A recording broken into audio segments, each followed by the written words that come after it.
Mada yetu ya leo inasema sisi tumeacha yote kwa kufuata wewe utafanya nini?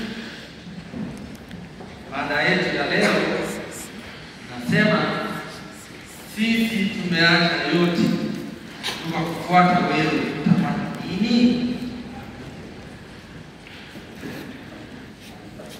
Nataka kupata hayo juu ya Mathayo sura ya 19 aya 27. Sisi tumeacha yote tukakufuata wewe utapata nini? Wewe umeacha familia yako ukaja hapa kuja hija utapata nini? Wewe unayesali misa za asubuhi kila siku utapata nini? Wewe unayesali kila Jumapili na sikukuu zilizoamriwa na kanisa utapata nini? Wewe uliyejiunga chama cha moyo mtakatifu wa Yesu utapata nini? Wewe mlejio Maria utapata nini? Wewe wawata utapata nini? Wewe uwaka utapata nini? Wewe kuwawa utapata nini? Wewe kwa Fatima utapata nini? Wewe kazimaji utapata nini? Muulize mwenzako utapata nini? Tabu zote hizo utapata nini? Sasa nitawasaidia kuwaeleza ingawaje Yesu alijibu. Mwenye Biblia yote asome Mathayo sura ya 19 kuanzia aya ya 27. Mwenye Biblia yote anaweza kusomea.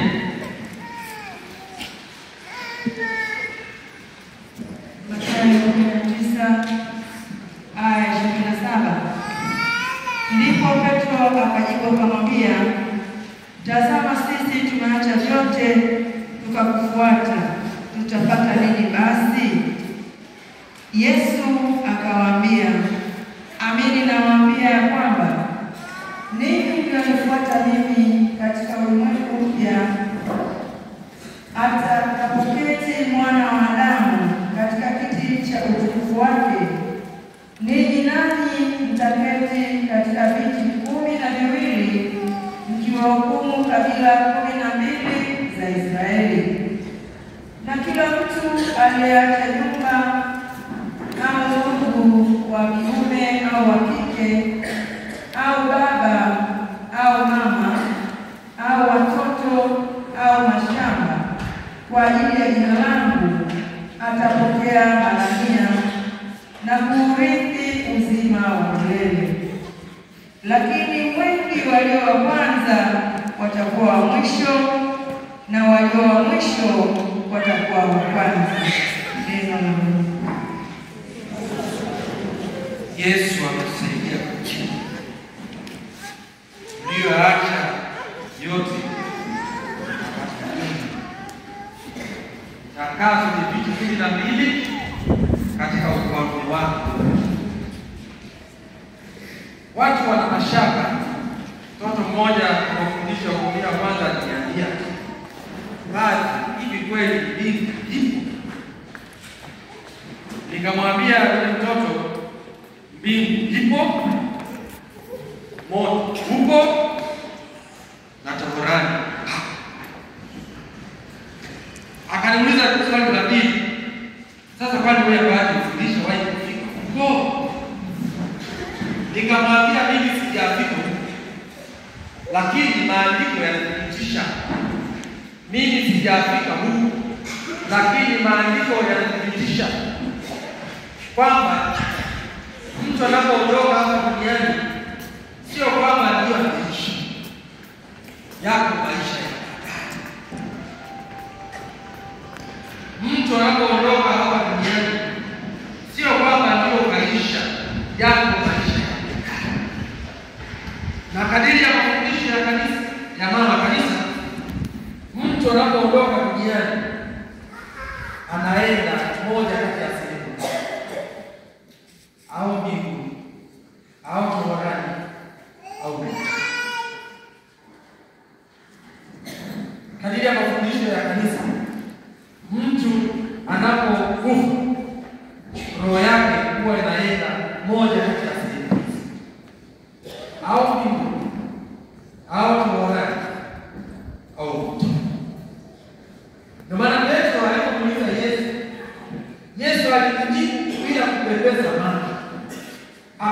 aliwaambia mtaenda kuketi kwenye viti 12.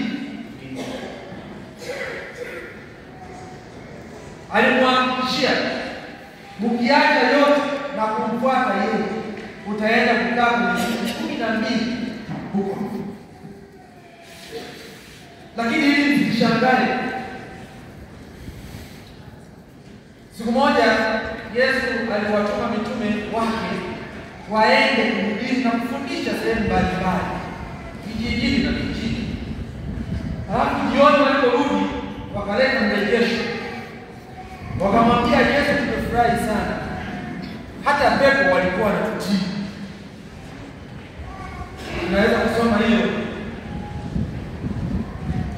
kwamba wanafurahi kwa sababu wanawatii. Injili ya Luka sura ile ya 10 aya ya 20. Kwenye Biblia tunasoma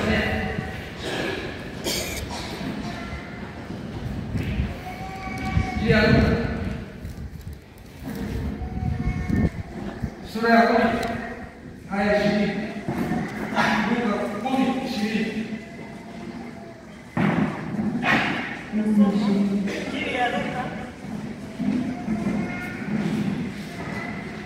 Injili ya Luka sura ya 10 aya 20. Lakini msifurahi kwa vile pepo wanawatii, bali furahini kwa sababu majina yenu yameandikwa mbinguni.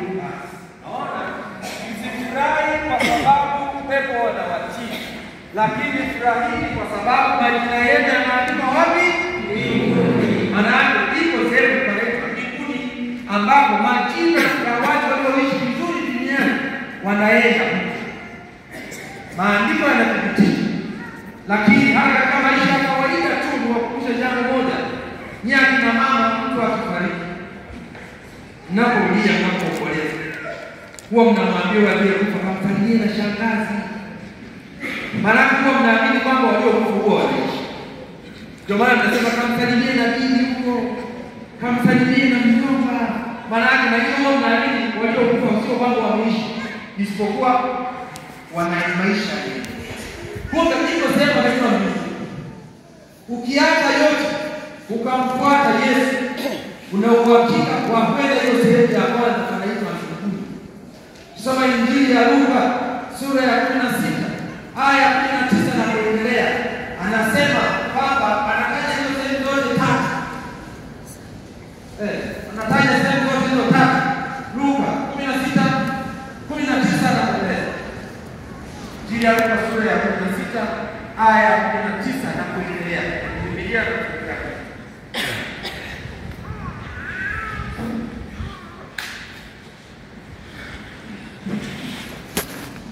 Luka sura ya 16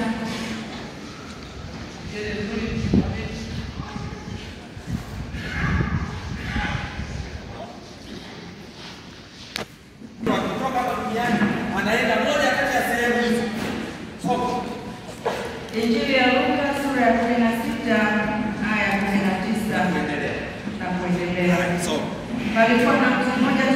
Palikuwa na mtu mmoja tajiri ambaye alikuwa anavaa mavazi ya bei kubwa sana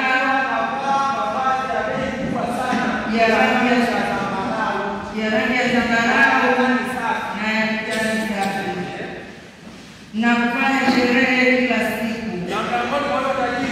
Na mlangoni pa huyo tajiri kulikuwa na maskini mmoja jina lake Lazaro, ambaye alikuwa amejaa vidonda.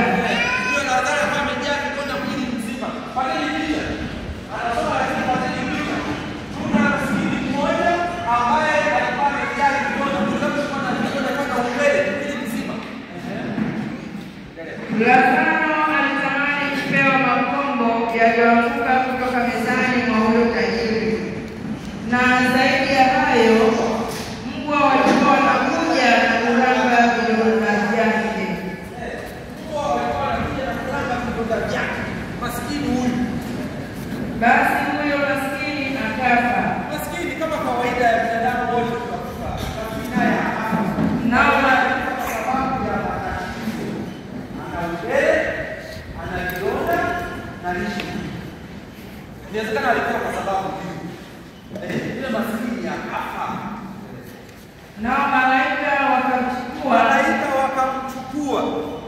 wakamweka karibu na Abrahamu.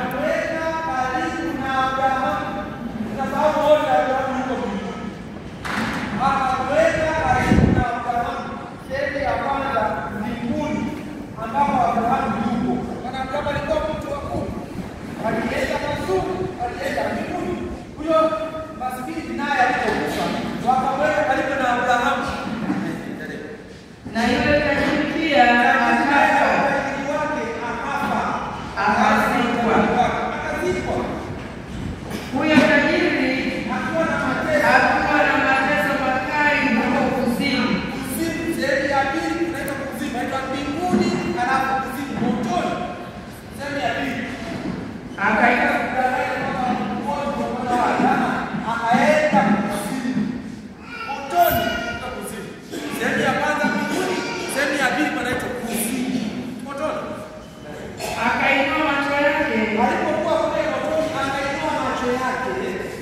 Akamwona Abrahamu kwa mbali na Lazaro karibu naye.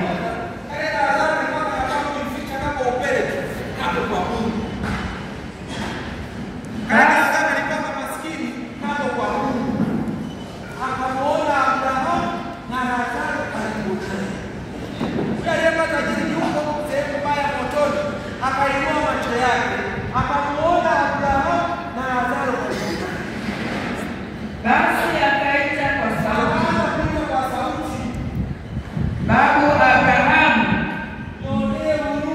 nionee huruma, umtume Lazaro angalau achovye ncha ya kidole chake katika maji, au urudishe ulimi wangu, maana ninateseka mno katika mto huu. Kuna mbingu na kuna moto. Sasa watu wasema eti nani kauwasha moto? Eti nani aliwasha moto huko motoni? Yaani swali la ajabu kweli. Mungu ashinda kuwasha moto. Amekutengenezea kuwa kama Mungu kama popo ashinda kuwasha moto. Watu wasema nani aliwasha moto? Ashinda kuwasha moto tu.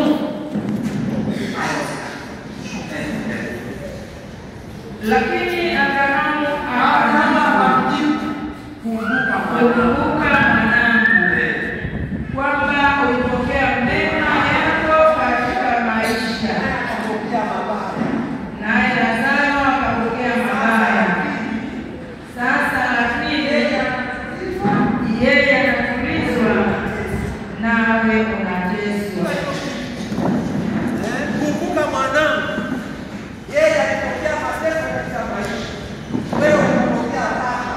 Sasa hivi yeye analipa wewe. Tumesikia kwamba wa kwanza watakuwa maisha ni kama gwaride. Yaani ndio kwa sababu sasa ni mambo ya ngapi? Na kwa Mungu ni hivi. Kwa Mungu ni vile vile. Huyu alikuwa maskini. Alikuwa hana chochote, lakini kwa Mungu akawa tajiri.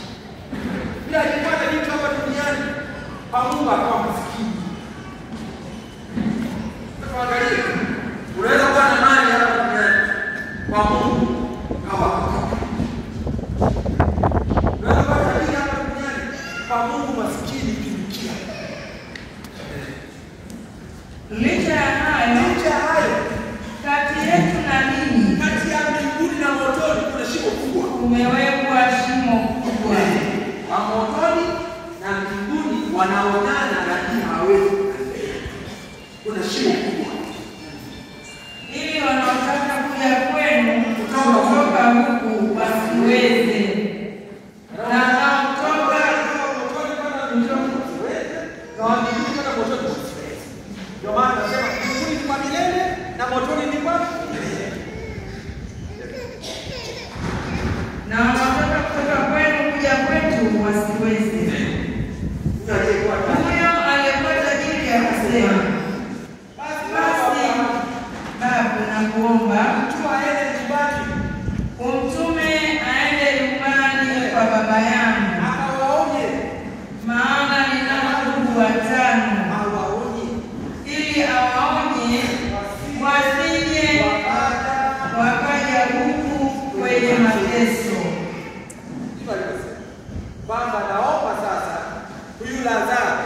aende kile nyumbani kwetu, maana nao ndugu watano, awaonye ili wasije wakaja huku hata vipi kule mbinguni kuna mateso, kule motoni kuna mateso. Kwa maana yeye aliyekuwa tajiri huku duniani anamwambia Abrahamu, basi naomba mtume wa Lazaro aende kule nyumbani, maana nao ndugu watano kuwa hawasali, hawashiriki chochote, awaonye wasije wakaja huku kwenye mateso. Akasemaje? Lakini Abrahamu akamwambia, ndugu zako wanao Mose na manabii, waache wawasikilize hao. Lakini yeye akasema, sivyo baba Abrahamu, ila kama mtu atafufuka kutoka wafu na kuwaendea watatubu. Hatujapoteza muda bure kuja hivi. Hatupotezi muda bure kusali. Hatupotezi muda bure kubatizwa. Tunachuchulia. Tunatafuta